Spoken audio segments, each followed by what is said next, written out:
Hello student, success coaching classes में आपका स्वागत है। यदि आप चैनल में पहली बार आए हैं तो चैनल को सब्सक्राइब कर ले और बेल आइकन को ऑल में प्रेस कर ले ताकि आने वाले सभी वीडियो का नोटिफिकेशन टाइम पर मिल जाए। आज हम डिस्कस करने वाले हैं क्लास टेंथ का वो भी हम आपको बताने वाले हैं सामाजिक विज्ञान और मोस्ट वीवीआई क्वेश्चन आपको डिस्कस करने वाले हैं, वो भी सब्जेक्टिव है। यदि और भी आप सब्जेक्टिव क्वेश्चन का वीडियो देखना चाहते हैं तो आप हमारे प्लेलिस्ट में जाकर आप देख सकते हैं। आज का क्वेश्चन बहुत इंपॉर्टेंट होने वाला है, इसलिए वीडियो में एकदम अंत तक बने रहें। एक संगठित क्षेत्र में काम करने के क्या क्या लाभ है। देखिए, थोड़ा सा कुछ टाइम के लिए संगठित क्षेत्र को हम लोग मान लेते हैं सरकारी नौकरी मान लेते हैं, ठीक है। चलिए देखिए, पहला पॉइंट क्या बोला, संगठित क्षेत्र में कर्मचारियों को रोजगार सुरक्षा का लाभ होता है। क्या मिलता है? रोजगार सुरक्षा। भैया एक बार लग गया तो लग गया, टेंशन खत्म। दूसरा पॉइंट यहाँ पर क्या है, उनमें एक निश्चित समय तक ही काम करने की आशा होती है। उसमें एक निश्चित समय, भैया टाइम आपका पूरा हो गया, काम खत्म। आशा होती है यदि वे अधिक काम करते हैं, मान लीजिए यदि सरकारी नौकरी मान के चलते, यदि आप अभी अधिक काम करते हैं तो नियोक्ता द्वारा उन्हें अतिरिक्त वेतन भी दिया जाता है। भैया आपका टाइम फिक्स है, आपका टाइम कंप्लीट हो गया, जाइए। यदि आप एक्स्ट्रा काम कर देते हैं तो उसका अतिरिक्त वेतन भी दिया जाता है। उसके बाद देखिए, वे नियोक्ता से कई दूसरे लाभ भी प्राप्त करते हैं, जैसे सवेतन छुट्टी हो गया, अवकाश काल में भुगतान हो गया, पीएफ मिलता है और भी बहुत सारा फंड भी मिलता है आपको। अब तीसरा पॉइंट क्या बोला है, ये चिकित्सा लाभ, मतलब जैसे हॉस्पिटल जो भी खर्च होता है वो भी उसको हकदार है। कोई भी यदि प्रॉब्लम हो रहा है तो आपको मिलता है संगठित क्षेत्र में। और नियमों के अनुसार कारखाना मालिक को पेयजल, सुरक्षित कार्य परिवहन जैसे सुविधाओं को सुनिश्चित करवाता है। किस में करवाता है? संगठित क्षेत्र का लाभ। समझ लीजिए, संगठित क्षेत्र क्या, एक सरकारी नौकरी है। असंगठित क्षेत्र को क्या समझिएगा? प्राइवेट नौकरी। तो जितना जो सुविधा मिलता है वो आपका क्या, संगठित क्षेत्र में मिलता है। तो लिख दीजिएगा, आपका काम खत्म। दूसरा क्वेश्चन देखिए, बहुराष्ट्र कंपनियां क्या है, उदाहरण की सहायता के साथ समझाएं। एक बहुराष्ट्र कंपनियां क्या है वो समझते हैं।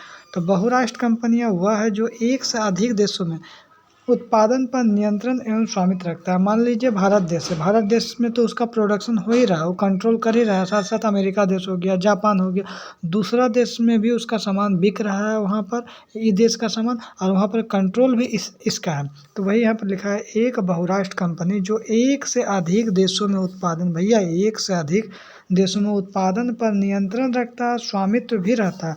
उदाहरण के लिए जैसे Pepsi, Samsung, Onida, Glaxo, pods, LG, समझ रहे ना। तो ये सब क्या है, आप यहाँ का तो कंपनी नहीं है लेकिन वहाँ भी बिक रहा है और यहाँ भी बिक रहा है। आगे देखिए और डिटेल में समझाया गया है, बहुराष्ट्र कंपनियों की प्रक्रिया अनेक देशों में फैला, एक दो देश में नहीं, बहुत सारे देश में फैला।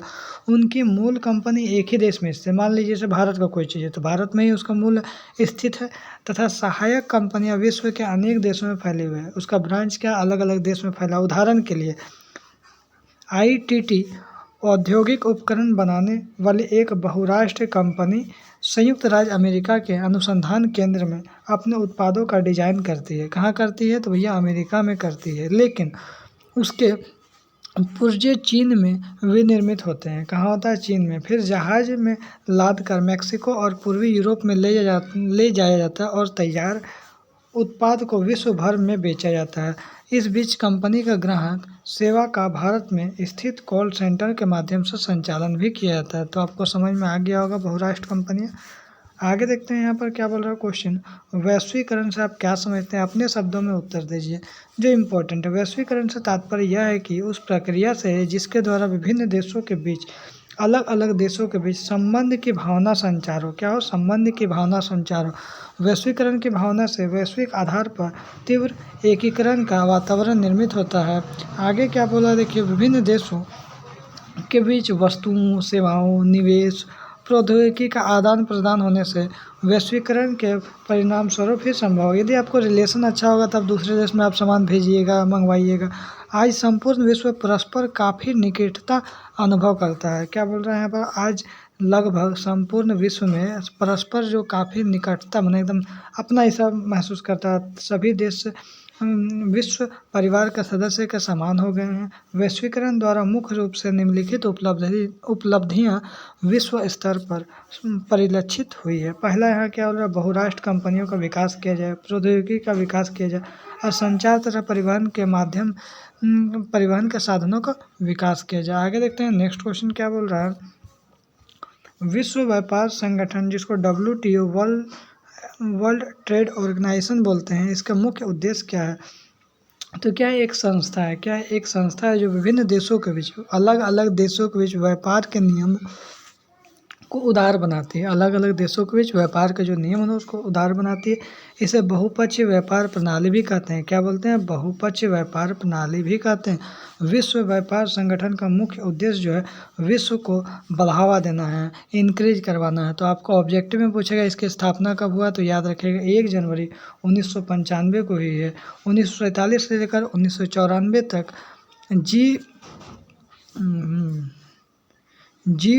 GATT यानी गेट व्यापार समझौते करने की एक जनसभा था। 1995 के बाद इसको क्या किया, GATT की विश्व व्यापार संगठन, इसको हम लोग क्या बोलते हैं, विश्व व्यापार संगठन बना। विश्व व्यापार संगठन का क्या क्या उद्देश्य है, चलिए हम लोग देखते हैं।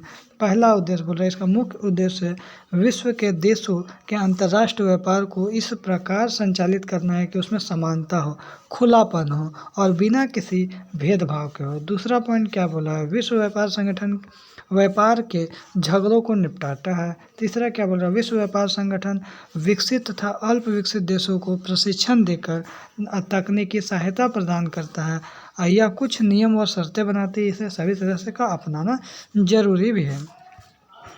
आगे देखिए क्या बोल रहा है, दूसरे देश को में बहुराष्ट्र कंपनियां किस प्रकार उत्पादन पर नियंत्रण रखती है। मतलब दूसरा देश में जो बहुराष्ट्र कंपनियां हैं अलग अलग जो है दूसरा देश में किस प्रकार कंट्रोल रखता है। तो देखिए लिखेंगे, दूसरे देशों में बहुराष्ट्र कंपनियां निम्न प्रकार से उत्पादन पर नियंत्रण रखती है। तो बहुराष्ट्र कंपनियां दूसरे देशों में उत्पादन इकाई स्थापित करती है, विशेष रूप से जहां बाजार नज़दीक हो और कम लागत पर कुशल और अकुशल श्रम उपलब्ध हो। दूसरा पॉइंट बोल रहा है, बहुराष्ट्र कंपनियां उत्पादन के लिए कार्यालयों और कारखानों की स्थापना करती है। आगे देखिए तीसरा पॉइंट क्या बोल रहा है, बहुराष्ट्र कंपनियां विभिन्न देशों को स्थानीय कंपनियों के साथ संयुक्त रूप से उत्पादन करती है। कई बार वह स्थानीय कंपनियों को खरीद कर उत्पादन का क्या करता है, प्रसार करती है। बहुराष्ट्रीय कंपनियां छोटे उत्पादकों को उत्पादन का ऑर्डर देती है और जिन्हें अपने ब्रांड के नाम से बेचता है। तो most 5 question important question discuss किए हैं और उम्मीद करते हैं जो आपको अच्छा समझ में आ गया होगा। यदि आपको वीडियो अच्छा लगे तो लाइक करिएगा, शेयर करिएगा। चैनल में यदि नए हैं तो चैनल को सब्सक्राइब करना ना भूलें। इसी तरीक़ा से बहुत सारा क्वेश्चन का हम वीडियो बना चुके हैं, तो जाइए और सभी क्वेश्चन जो हमारा रहता है इंपॉर्टेंट क्वेश्चन रहता है, सिलेक्टेड क्वेश्चन रहता है। फिर मिलते हैं नेक्स्ट वीडियो में। Thank you so much.